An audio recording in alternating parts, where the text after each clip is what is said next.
예, 만나서 반갑습니다. 예, 광우 스님이라고 합니다. 그 멀리서 어떤 또 이제 우리 소나무의 애청자분께서 이렇게 편지를 보내와 주셨어요. 그래서 이제 편지를 또 여러분들에게 조금 이렇게 들려드리고 싶어서 이렇게 편지를 가져왔습니다. 제가 한번 읽어보도록 하겠습니다. 예, 이렇게 아주 종이가 두툼한 걸 보내셨어요. 자, 안녕하세요, 광우 스님. 저는 경기도 용인에 사는 7살 어린이를 키우는 엄마입니다. 불교의 가르침을 알기 쉽고 재미있게 알려주셔서 감사합니다. 딸내미와 재미나게 잘 보고 있습니다. 광우 스님 법문 들으면서 딸내미와 공부하고 있어요. 스님 법문 46회 화를 내면 얼굴이 못생겨진다 듣고 딸내미와 화내지 말고 의견을 이야기하자고 다짐했어요. 남을 도우며 착하게 살겠습니다. 저는 소나무 1회부터 50회까지 몇 번씩 반복해서 들어서 다른 스님의 법문을 들으려고 하면 딸내미가 계속 광우 스님 법문을 틀어달라고 하여 핸드폰 불교 TV 앱에서 매번 듣고 있습니다.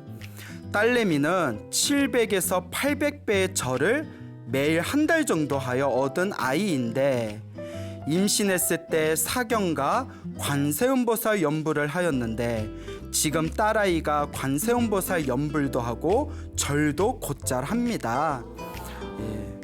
광우 스님 인삼부를 위하여 태교와 관련된 내용도 알려주시면 좋겠어요. 아이 키울 때 어떤 기도를 하면 좋은지도 알려주세요. 늘 건강하시고 광우 스님의 소나무 장수 프로그램이 되어 계속 듣고 싶습니다. 광우 스님, 원서님 어린이 예쁘게 쑥쑥 자라고 불교 공부 열심히 하라고 격려의 말씀 부탁드립니다.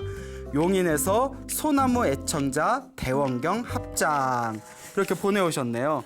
그리고 여기 딸이라고 이제 소개해 주신 그 원서님 어린이가 또 편지를 같이 보내왔어요. 근데 제가 이거 깜짝 놀래가지고 여기도 이렇게 그림하고 또 이렇게 사진을 또 이렇게 붙여서 보냈는데 예, 이게 하트가 뿅뿅뿅뿅 4개를 예, 하트 4개를 또 이렇게 겹쳐서 보내줬네요. 광우 스님 안녕하세요. 7살 원서님입니다. 소나무 방송 잘 보고 있습니다. 스님 말씀대로 하려고 노력하겠습니다. 하트 4개 뿅뿅뿅뿅 이렇게 보냈네요. 아이고 이거 사진 보이시는지 모르겠는데 또 엄청 예쁘게 생겼어요. 예. 저도 이만한 딸 하나 있으면 예, 참 그래서 우리 원서님 어린이 이렇게 어린 나이에도 부처님의 가르침을 또 즐겨 듣고 실천하려는 모습 너무나 아름답습니다. 앞으로 복과 지혜를 잘 키우셔서 그렇게 또 훌륭한 그런 인재가 되도록 제가 또 축원드리겠습니다. 원서님 어린이 너무 고맙습니다. 예, 어떻게 편지 함께 이렇게 읽어보았습니다. 정말 또 너무나 또 감동스러운 순간인 것 같습니다. 이렇게 사실 매주 강의를 하고 법문을 한다는 게 또 어떨 때는 체력이 좀 벅찰 때도 있습니다. 이렇게 많은 분들이 응원해 주시고 또 이렇게 편지 보내주시니까 제가 너무나 힘이 나는 것 같습니다. 그래서 이 편지에서 나왔지만 좀 임산부를 위해서 태교에 대한 좋은 말씀 부탁드립니다 했는데 나는 애를 낳아본 적이 없어서, 네? 그 무경험자라, 예, 뭐 하다못해 뭐 연애라도 해봤어요. 뭐 한마디라도 제가 던져줄 텐데 이걸 어쩐다. 그래서 이게 굉장히 고민에 빠졌어요. 그래서 이 부처님 경전 중에 좀 태교에 대한 법문이 있나 이렇게 고민하고 있던 차에 참 그 묘한 인연을 만났습니다. 제가 그 며칠 전에 우리 불교 TV, BTM 불교 TV 회장 스님이신 성자 우자 성우 큰 스님을 모시고 제가 이제 차 한잔을 하게 되었어요. 그때 이제 이거 정말 신기한 일이다 하고 느꼈던 게 저희 회장 스님이신 성우 큰 스님께서 오래전부터 우리 이 세상에서 가장 소중한 존재는 사람이고 훌륭한 인재를 키우는 최상의 방법은 바로 태교이다라는 태교 교육론에 대해서 주장하시면서 우리 한국에서도 불교적 태교 방법의 제1인자로 손꼽히는 분이십니다. 그런 분하고 이렇게 차를 마시면서 우연찮게 이렇게 태교에 대한 좋은 말씀을 해주셨는데, 그때 제가 가슴으로 아이고 정말 신기하다. 그래서 저도 이번에 내가 태교에 대해서 뭔가 좀 강의를 해야 되는데 오늘 이렇게 내가 귀한 또 말씀을 듣게 되었구나 하면서 제가 너무 신기하다, 깜짝 놀랐던 적이 있었습니다. 그래서 참 이런 거 보면 좀 신기하죠? 어쩜 이렇게 타이밍이 잘 맞을까? 그래서 오늘은 우리 성우 큰 스님께서 말씀해 주신 그 태교의 좋은 가르침, 그 내용을 주제로 해서 오늘 한번 이야기를 펼쳐보도록 하겠습니다. 여러분들 어떻게 다 애 낳아 보셨습니까? 네, 낳아 보셨어요? 아마 처녀분도 계실 텐데 여러분들 어떻게 그 태교 잘 해보셨습니까? 표정이 예. 아니, 태교는요, 그냥 10개월 지나니까 그냥 쑥 하고 나왔어요. 뭐 또 이런 분도 계실 텐데 태교가 굉장히 중요하다는 것은 옛날부터 들어보셨죠? 서양에서도 태교라는 것을 오래전부터 굉장히 중요하게 여겼나 봅니다. 그래서 종의 기원이라는 그런 위대한 저술을 이제 쓴 아주 유명한 학자 찰스 다윈이라는 사람이 있었어요. 들어보셨죠? 그래서 이 찰스 다윈이 이제 진화론을 주장하던 분이지 않습니까? 이 찰스 다윈에게 어느 날 굉장히 이제 그 유명한 귀족의 부인이 이렇게 찾아왔답니다. 그래서 이 귀족 부인이 선생님, 제가 아이를 낳은 지 한 3개월 정도가 지났는데 제가 일찌감치 우리 아이를 영재 교육을 시키고 싶습니다. 영재 조기 교육을 시키고 싶은데 좀 좋은 말씀, 지도 편달 부탁드립니다 했더니 이 다윈이 딱 듣더니 이미 늦었습니다 하는 거예요. 이미 조기 교육은 늦었습니다. 아니, 낳은 지 3개월뿐이 안 됐는데 뭐가 늦습니까? 이러니까 이미 낳기 전에 뱃속에 있었을 때부터 이미 교육을 했어야 합니다. 조기 교육은 이미 늦었다고 생각해도 무방합니다라는 그런 유명한 일화가 전해지고 있다고 합니다. 자, 서양에서도 이렇게 태교라는 것을 굉장히 중요하게 여겼나 봐요. 그런데 우리 동양의 옛날부터 전해진 태교법은 더 큰 깊이와 의미가 담겨져 있습니다. 그래서 동양의 태교 방법론에서 다음과 같은 유명한 구절이 있습니다. 여러분들 들어보신 분들 계신지 모르겠는데, 좋은 스승을 만나서 10년 동안 공부한 것보다 어머니 뱃속에서 10개월 공부한 것이 더 낫다. 그러니까 어머니 뱃속에서 10개월 동안 태교를 한 것이 더 낫고, 어머니 뱃속에서 10개월 태교한 것보다 임신하기 전에 하루를 교육한 것이 훨씬 더 낫다. 이미 임신하기 전에. 우리가 흔히 태교라고 하면 아이를 가져서 10개월 동안 뱃속에 있는 아이를 잘 교육시키고 뱃속에서 잘 키워나가는 것을 태교, 올바른 교육이라고 여기지 않습니까?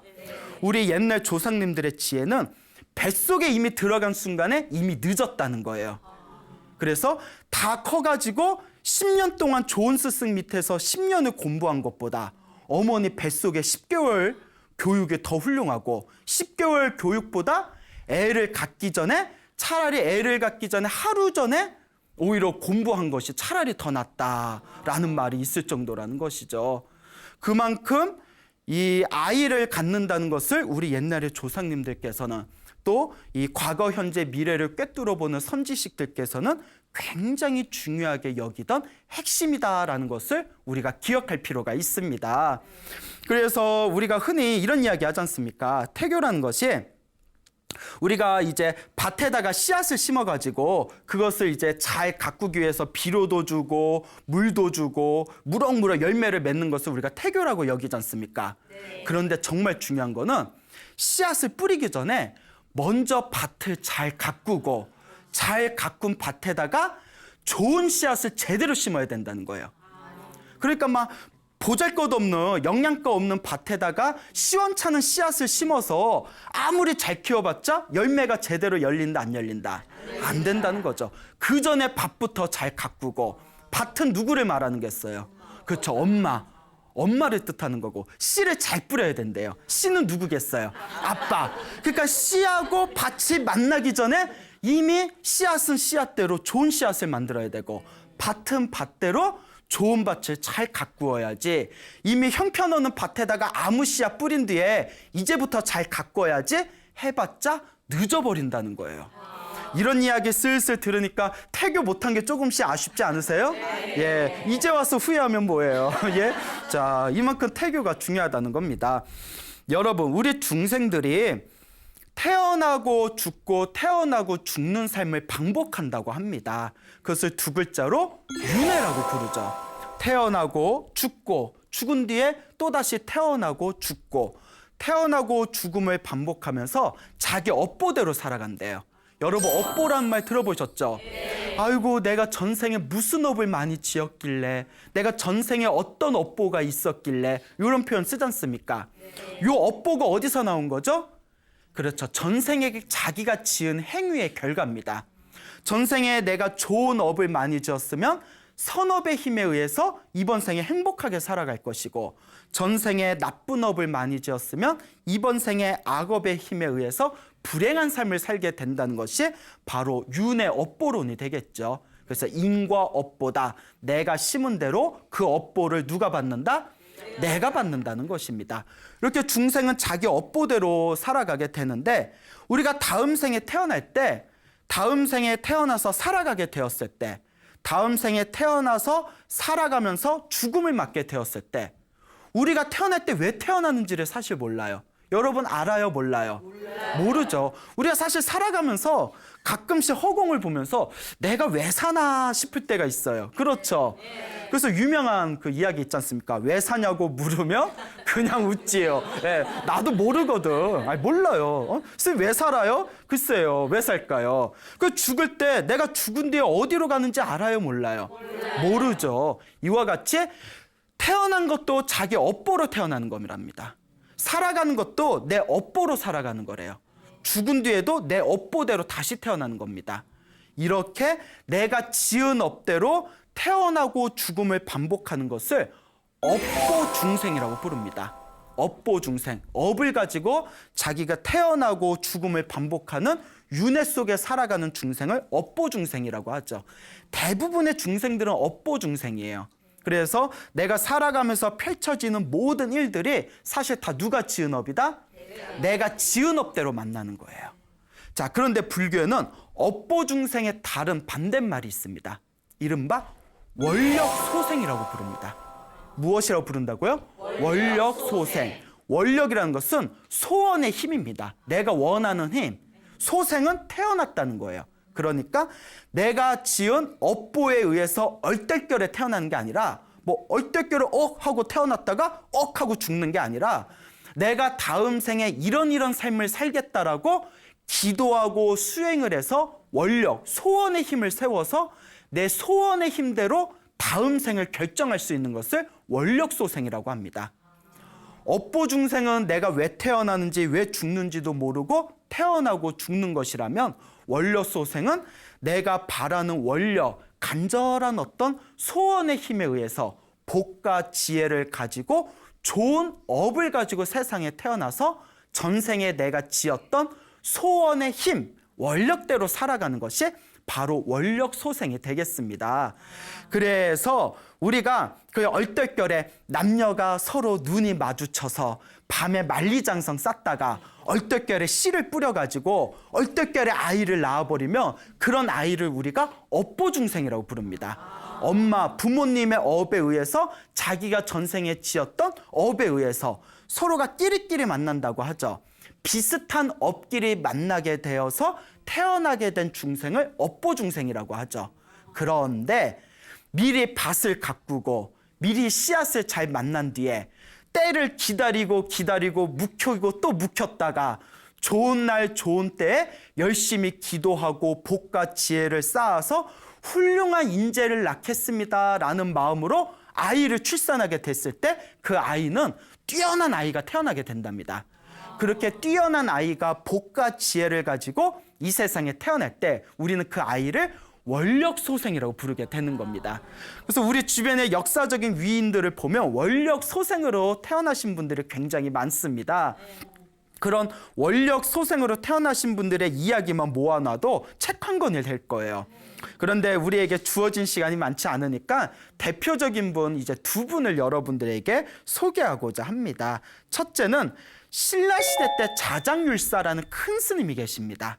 이 신라시대 때 자장율사, 이 자장스님의 아버지가 김무림이라는 그런 어떤 그 지체 높은 양반의 어떤 후손이셨는데, 이 김무림이라는 분이 이름이 김자 무자 림자예요. 이 김무림이라는 분이 오랫동안 아들이 없었다고 합니다. 그래서 너무나 애타게 아들을 이제 갖고 싶어서 고민을 하다가, 그래 내가 부처님께 관세음보살님께 한번 내가 기도해보자라고 원력을 세우게 되죠.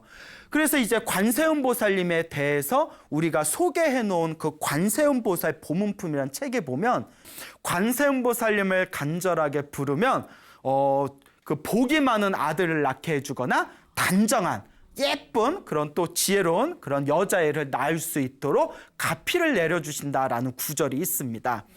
그래서 이 김무림이라는 분이 관세음보살님 불상을 하나 조상을 합니다. 관세음보살님 불상을 조상한 뒤에 아주 간절한 마음으로 기도를 합니다. 거룩하신 불보살님, 관세음보살님, 저에게 아들 하나만 점주해 주신다면 우리 불교계 큰 대들보가 되도록 제가 잘 키우겠습니다. 저에게 아들을 이렇게 내려주시면 제 아들이 불교계의 큰 인물이 되도록 제가 만들겠습니다. 부디 아들 하나만 첨지해 주십시오라고 간절하게 기도를 했는데, 어느 날 이 김무림의 아내가 꿈을 꾸게 됩니다. 태몽이라고 하죠. 네. 예, 여러분들 자녀분들 어때 태몽 다 꾸셨나요? 네. 근데 이 김무림의 아내가 어떤 태몽을 꿨냐면, 하늘에서 별이 뚝 떨어져서 품속에 별이 들어오는 꿈을 꿨어요. 예, 그러니까 하늘에 별이 쑥 들어와서 이제 품속에 싹 이제 들어오는 그런 꿈을 꾸고 나서 태기를 느끼고, 나중에 4월 초파일 부처님 오신 날에 아이를 낳게 됩니다. 야, 부처님 오신 날에 아이를 낳은 거 보면 정말 부처님하고 깊은 인연이 있는 거예요. 그 아이가 선덕여왕 시대에 한국 불교를 크게 부흥시키고, 또한 종교적으로 정치적으로 큰 족적을 남긴 자장율사가 되십니다. 이와 같이 간절하게 부처님께 기도를 해서 복과 지혜가 뛰어난 아이를 낳을 수 있는 그 아이의 삶을 우리가 무슨 소생이라고 부른다? 원력소생이라고 부르는 거예요. 복과 지혜가 있는 아이를 받게 된 거죠. 자, 그리고 또 두 번째 대표적인 원력소생의 또 이제 위인이, 여러분들 이제 드라마에서 한 번씩은 보셨을 겁니다. 무학대사가 되겠습니다. 예, 조선시대 이성계 왕사, 이성계의 스승이었던 이 무학대사가 태교를 통해서 태어난 복과 지혜를 갖춘 존재였습니다. 그런데 태교를 몇 대를 태교를 했냐? 1대도 아니고 2대도 아니고 5대를 태교를 했대요. 5대를 태교를 했답니다. 참 대단한 집안이에요. 그래서 이 무학대사의 5대조 할아버지께서 원래 고려시대 때 유명한 장군이었다고 합니다. 이제 성은 박씨고 이제 박서라는 이름을 가진 이 유명한 장군이었는데, 몽골군이 쳐들어왔을 때, 고려시대 때 몽골군이 쳐들어오지 않습니까? 그때 이제 치열하게 나라와 민족을 지키기 위해서 싸웠으나 그 20만 대군의 몽골군을 이기지 못하고 이제 참패를 당하게 됩니다. 그래서 이제 울분을 씻지 못하고 산속으로 이제 다니면서 마음에 한을 품고 나라와 민족을 걱정하면서 살아가다가 어느 날 이제 합천 해인사에 들어가게 됩니다. 여러분 합천 가야산 해인사라고 아세요? 예, 거기에 팔만대장경이라고 있지 않습니까? 합천 해인사의 큰 법당에 들어가서 그곳에서 나라와 민족을 위해서 간절하게 기도를 올렸답니다. 간절하게 기도를 올리고 또 간절하게 기도를 올렸을 때 큰 법당에 앉아 계시는 그 비로자나 부처님 불상이 기도를 하고 있는데 갑자기 불상이 벌떡 일어나더래요. 불상이 벌떡 일어나더니, 예, 여러분 기도하는데 불상이 일어나는 거 봤어요? 못 봤어요? 못 봤어요? 기도를 제대로 안 했구나. 예, 근데 봐도 좀 이상해요. 불상이 벌떡 일어나더니 불상에서 이렇게 밑으로 내려오더니 그 기도를 하고 있는 박서 장군을 다 어루만져 주면서 그대의 5대 후손 중에 새 나라를 여는 그런 열쇠가 출현하게 될 것이다. 이 민족과 나라의 새 나라와 새 민족을 여는 큰 인물을 5대 후손에서 보게 될 테니까, 그러니까 그대는 이렇게 그 자손들을 위해서 열심히 복과 지혜를 닦아라 하면서 예언을 하는 그런 어떤 기이한 현상을 보게 됩니다. 그때 이제 가슴이 뻥 뚫린 느낌이 든 이 박서 장군이, 그래, 부처님께서 내 5대 후손으로 해서 훌륭한 자손이 태어난다고 했으니까 내가 지금부터 우리 자손들을 위해서 제대로 태교를 해야 되겠다 해가지고 자손 대대로 유언을 남기기를, 나로부터 5대 후손의 큰 인물이 출현할 거니까 내 자손들은 5대 후손이 출현할 때까지 무엇을 열심히 해라? 태교를 열심히 해라. 5대째를 태교를 한 겁니다.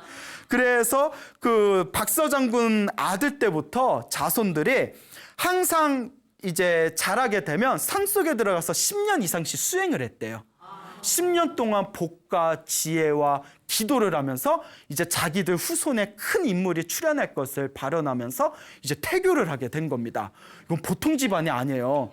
여러분들 지금 우리 중생들의 어떤 마음가짐을 보며 당장 내 자식, 내 배가 아픈 내 자식에서 큰 인물이 태어나길 바라지, 내 밑에 5대 후손이면 거의 뭐 200년인데 100년 이상 막 200년 막 300년 되는데 5대 후손을 생각하면서 태교할 자신 있으세요? 그러니까 우리 집안에 큰 인물이 안 나오는 거야. 예? 그러니까 여러분들 우리 집안에 큰 인물이 안 나오는 거예요. 그런 장대한 미래 계획을 세워놓고 5대의 복을 짓고 5대의 지혜를 닦아서 나오게 된 아이가 바로 누구였다? 무학대사였다는 거예요. 이것이 바로 무슨 소생이다? 원력소생이라는 겁니다. 이와 같이 태교가 중요하다는 것이죠.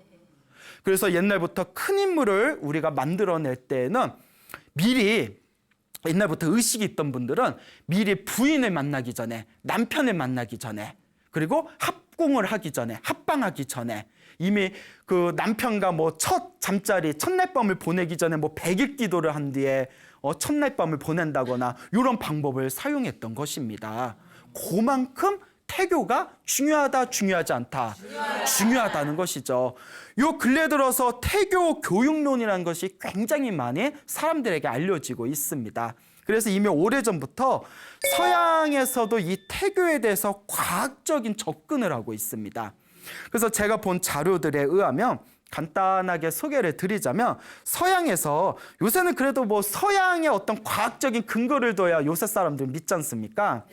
그 서양에서 어떤 연구 결과 발표가 있었나 하면요, 그 산모를 상대로, 아이를 가지고 있는 산모를 상대로 두 그룹을 나눴다고 합니다.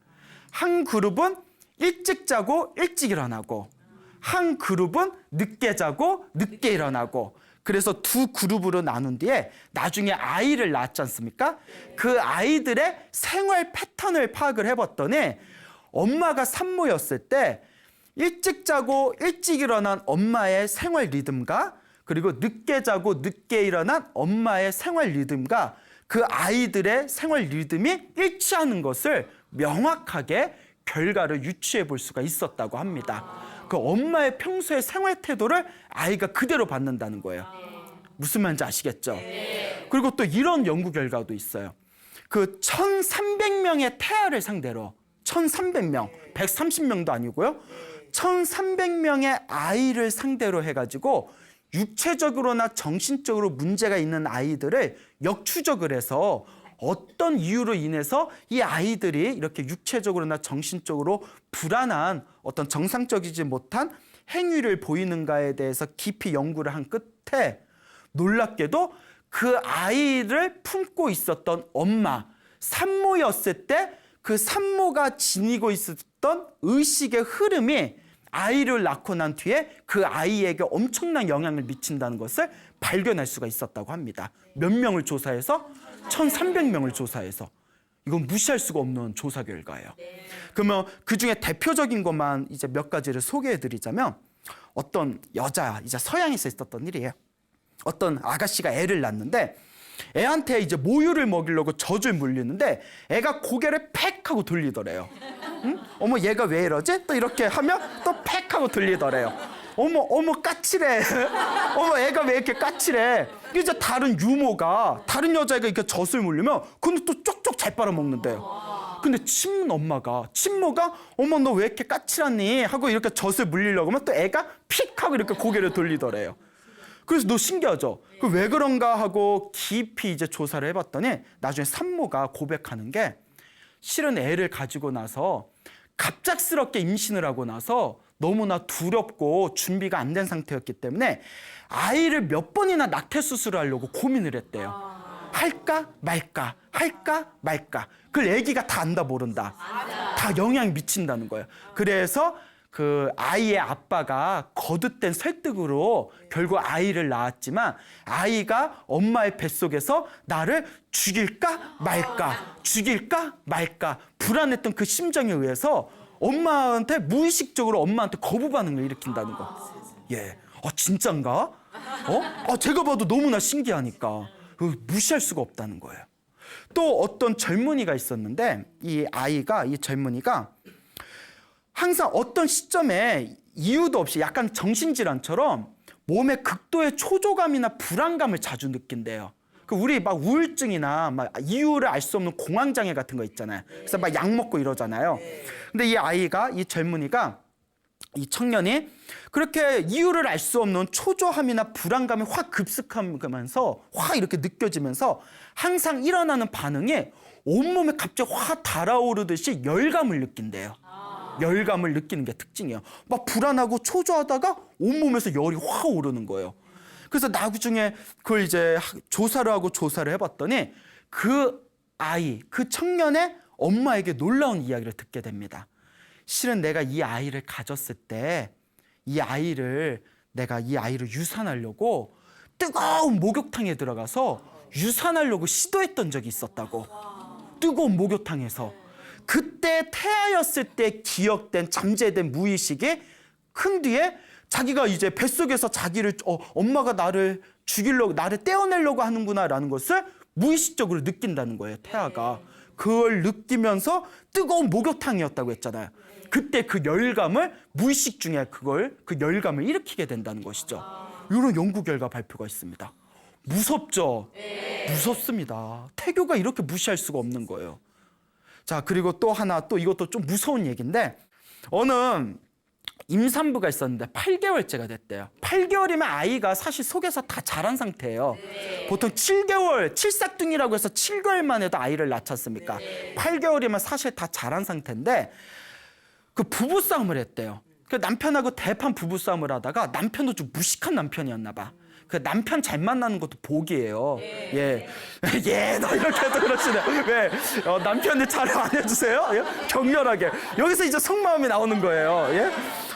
무식한 남편이 너 죽고 나 죽자 하면서 너 데리고 있는 애 떼어버리고 너 죽고 나 죽고 이혼해버리자고 부인 머리끄댕이를 잡고 병원으로 막 끌고 갔대요. 아이 지워버리겠다고. 그러다 결국 지우지는 않았는데 남편도 막 화가 나서 그런 극단적인 모습을 보였나 봐. 아이를 낳긴 낳았는데 아이가 몇 개월 지난 뒤에 극심한 간질 발작 증세를 일으키는 병에 걸려버린 거예요.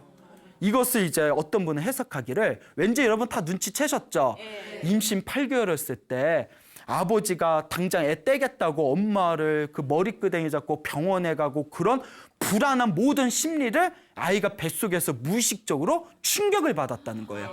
태아였을 때 충격을 받았던 정신적인 어떤 고통에 의해서 이제 출생을 하고 난 뒤에도 간지 발작 증세를 일으키는 그런 병에 걸렸다는 겁니다. 그래서 그 부모는 그때 부부싸움 한 번에 대가로 평생 이제 몸이 좋지 못한 아이를 이제 시봉하고 또 그 아이를 위해서 봉사해야 하는 숙제를 안게 된 것이죠. 이것도 다 누구 업이에요? 그렇죠. 다 내 업이죠. 그런 아이에게 그런 실수를 한 것 자체가 내 어리석음이 만들어낸 업입니다. 누구를 탓하겠습니까? 이와 같이 무엇이 무섭다? 태교라는 거. 뱃속에서 아이가 보고 느끼고 감지하는 인식이라는 것을 우리가 절대 무시하면 된다, 안 된다? 안 된다는 것이죠. 그래서 불교에서는 뱃속에서 우리가 아이를 가지게 되었을 때 우리가 흔히 이런 얘기를 합니다. 우리가 그 줄기세포 하잖아요. 근데 줄기세포를 얻을 때 그 우리가 수정란에서 엄마의 난자와 아빠의 정자가 합쳐진 수정란에서 우리가 굉장히 그 필요로 하는 줄기세포를 얻을 수가 있다고 하는데 생명윤리에 부딪혔잖아요. 어디까지를 생명으로 볼 것인가. 그러니까 뭐 학자들이 뭐 몇 개월까지는 의식이 있고 없고 그래서 뭐 몇 개월부터는 되고 안 되고 뭐 이런 논리를 펼쳤는데 불교에서는 다음과 같이 얘기합니다.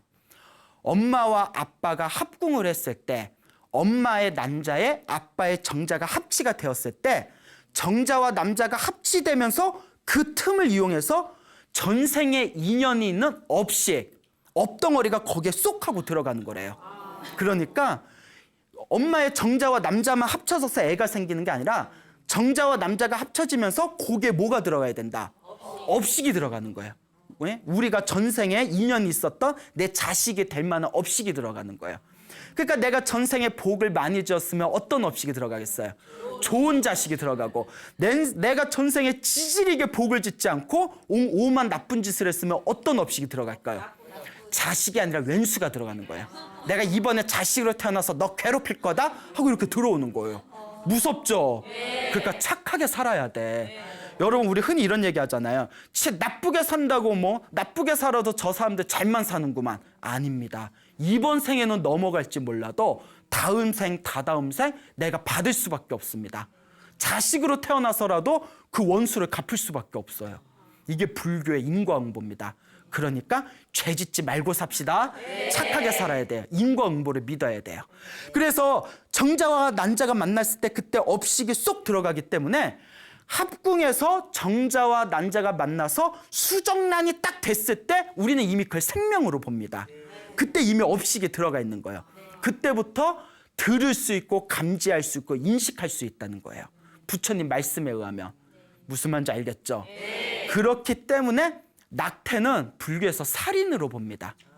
예. 물론 뭐 낙태할 수밖에 없는 굉장히 그런 어떤 뭐 슬픈 사연들도 있을 수는 있습니다. 그렇기 때문에 불교에서는 낙태를 살인으로 보지만 그렇다고 뭐 무조건 낙태하지 말아라라는 말도 하지는 않습니다. 그렇지만 불교는 생명 존중 사상이기 때문에 엄밀히 말하면 낙태하는 것에 반대하는 입장이죠. 왜? 생명이니까. 그런데 여기서 하고 싶은 얘기는 우리 큰 스님들 말씀에 그리고 여기 BTN의 그 회장 스님이신 성우 큰 스님의 그 법어집에 보더라도 낙태를 한 집안은 안 좋은 일이 자꾸 생긴답니다. 그 낙태를 했을 때 뱃속에 있는 아이가 한을 품고 그것이 업보가 되고 업장이 돼서 집안에 좋지 못하거나 나중에 낳은 아이가 먼저 번에 낙태한 아이들의 어떤 좋지 못한 업보의 힘에 의해서 자식들한테도 좋지 못한 어떤 영향을 미친다는 거예요. 불교계에는 그런 이야기가 많습니다. 그래서 이런 이치를 아시는 분들이 불교를 몰랐을 때 실수로 낙태하신 분들도 나중에는 참회하고 후회하는 마음으로 뭐 백중이나 무슨 천도제 때 낙태 영가들 천도제도 올리고 하거든요. 이게 다 깊은 이치가 있는 거예요. 이 세계는 거대한 에너지로 이루어져 있고 낙태를 한 에너지도 낙태를 한 에너지, 좋지 못한 에너지로 항상 내 주변에 함께 맴돌고 있는 거예요. 이 에너지의 이론을 무시할 수가 없습니다. 알겠죠? 그러니까 뭐 여러분들이 뭐 낙태 같은 거 하실 리는 없겠지만 혹시 뭐 유산을 했거나 좋지 못한 그런 어떤 상황에 처하셨던 과거가 있는 분들이라면 아, 이것도 다 내 업보가 되는 거니까 먼저 떠나간 아이를 위해서 내가 기도하고 복을 많이 짓고 참회를 많이 해야 되겠구나라는 그런 마음을 가지셔야 됩니다. 내 업은 누가 받는다? 그것도 언젠가 내가 받을 수밖에 없어요. 불교는 어떤 분이 스님 불교가 너무 무서워요 이러는데 웬열? 불교가 무서운 게 아니에요. 그게 인과응보예요. 우주의 법칙입니다. 불교를 믿거나 믿지 않거나 내가 지은 업은 내가 받을 수밖에 없어요. 불교를 믿으니까 불교는 너무 무서운 것 같아요. 아닙니다. 불교를 믿든가 말든가 어떤 종교를 믿든 인과 업보의 법칙에서 벗어날 수 있다 없다. 벗어날 수 없다는 것을 명심하시기 바랍니다. 그러니까 여러분들도 이렇게 내가 뱃속에서 어떤 아이를 갖고 내가 어떤 마음을 품고 있냐에 따라서 내가 낳은 아이의 언행이 바뀌게 됩니다. 그러니까 여러분들 속 썩이는 아이들이 있으면 어머 저거 누구 닮았는지 몰라. 쟤 왜 저래 왜 저래. 누구 탓이에요? 그렇죠. 엄마 탓 아빠 탓이에요. 씨앗이 그렇고 밭이 그런 거예요. 그 밭은 어디에서 나왔어요? 나한테 나온 거고 그 씨앗이 어디에서 나왔어요? 내가 사랑한 내 아이의 아빠한테 나온 거잖아요. 그러니까 아이가 실수하고 아이가 못난 짓 했대? 애 탓만 하면 된다 안 된다? 안 된다. 내가 그렇게 낳은 거다. 그런데 왜 애 탓만 하느냐? 그러니 여러분들 항상 부처님의 가르침을 잘 배워가시면서 내가 어떻게 복과 지혜를 닦아야 내가 나의 인생을 아름답게 풀어나갈 수 있고 내 자식을 어떻게 아름답게 키워나갈 수 있을 것인가 고민해 보시기를 바랍니다. 알겠죠? 네. 자, 그런 의미에서 살펴봤을 때 그러면 스님, 태교를 어떻게 해야 되겠습니까? 라고 질문을 던진다면 그 성우 큰 스님의 그 태교 법문 내용에 보면 다음과 같은 좋은 내용이 있습니다. 그 3단계가 있대요. 3단계가 있는데 첫 번째 단계는 결혼하기 전에 영혼이 맑고 순수한 어렸을 때부터 태교를 해야 된답니다. 어렸을 때부터. 어머, 나 이제 결혼하니까 태교 준비해야지? 아니랍니다. 어렸을 때부터, 청소년 때부터. 근데 여러분 이 얘기 듣고 집에 가서 여러분들 자녀가 중학생, 고등학생인데 너 일로 와봐, 너 일로 와봐. 왜 엄마? 너 오늘부터 태교 좀 하자 이러면 애가 엄마 무슨 소리야? 나 이제 중고등학생인데. 그런데 어렸을 때부터 태교하는 게 중요하답니다.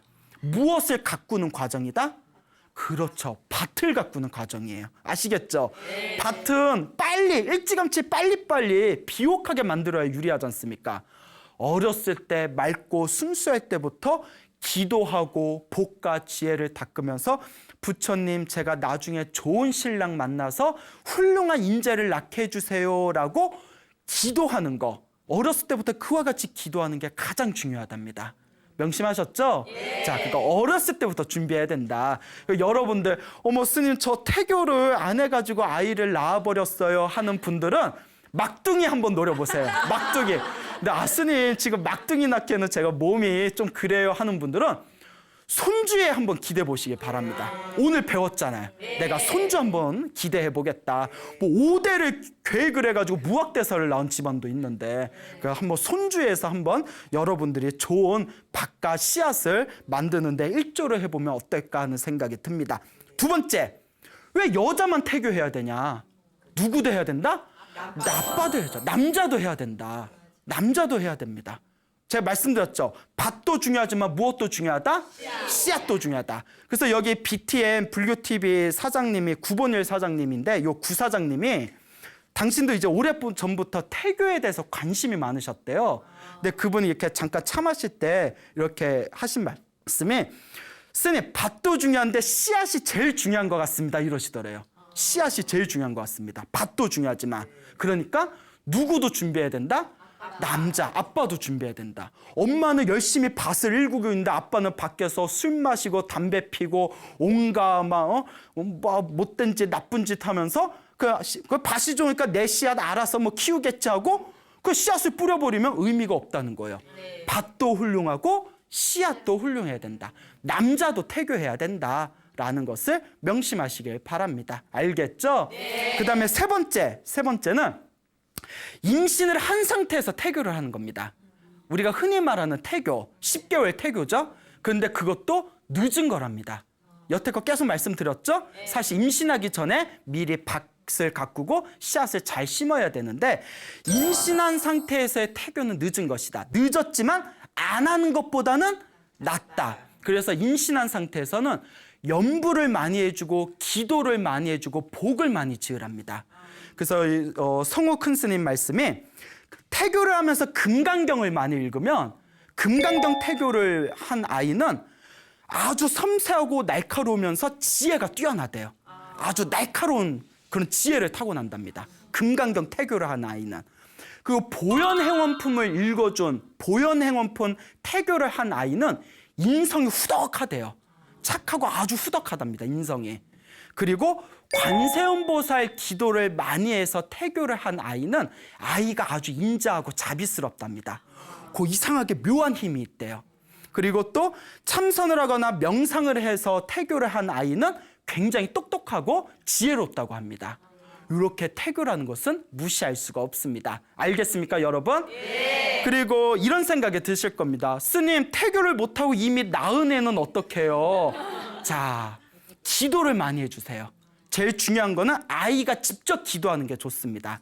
그리고 아이가 잘 말을 안 듣거나 삐뚤어지는 아이가 있으면 이것은 다 내 업이다 생각하고 아이를 위해서 기도를 많이 해주고 염불을 많이 해주고 복을 많이 치면 아이가 나중에 커서라도 반듯하게 된다고 합니다. 그래서 어느 큰 스님은 아이를 위해서 3년만, 정말 3년만이라도 천일기도의 마음으로 열심히 염불하고 기도해주면 아이가 타고 태어난 부모와의 안 좋은 업이 대부분 소멸된다라는 법문을 하신 분도 계십니다. 그러니까 여러분, 우리가 살아가면서 내가 낳은 아이는 엄청나게 깊은 인연으로 만나게 된 겁니다. 그래서 부모 자식 간의 인연은 칠생을 이어진다는 말이 있답니다. 여러분들의 자식을 낳으면 그 부모와 자식이 앞으로 7생 동안 계속 봐야 된다는 거예요. 7생 동안, 7생 이상을. 얼마나 보통 인연이 아니겠습니까?